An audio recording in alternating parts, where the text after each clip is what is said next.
আল্লাহ যখন এই পৃথিবী সৃষ্টি করলেন, পৃথিবীর মধ্যে ভাইব্রেশন হচ্ছিল, কাঁপাকাঁপি, কাঁপছিল পৃথিবী।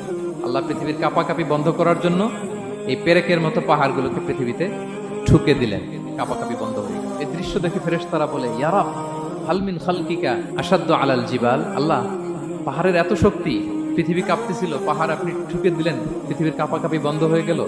আপনার সৃষ্টির মধ্যে পাহাড়ের চেয়ে শক্তিশালী কিছু আছে? আল্লাহ বললেন আছে। সেটা কি? আল হাদিদ। আল্লাহ বললেন সেটা লোহা। কারণ লোহা দিয়ে পাহাড় কাটা যায়, ঠিক কিনা? লোহার কথা শুনে ফেরেশতারা অবাক। লোহা পাহাড়ের চেয়ে শক্তিশালী? ফেরেশতারা প্রশ্ন করলো, ইয়া রাব্বি হাল মিন খালকিকা আশাদ্দু মিনাল হাদিদ। তাহলে আপনার সৃষ্টির মধ্যে লোহার চেয়ে শক্তিশালী কিছু আছে? আল্লাহ বললেন আছে। কি সেটা? আন্নার, আগুন। কারণ আগুন লোহাকে কি করে? গলিয়ে ফেলে। ফেরেশতারা শুধু অবাকই হচ্ছে।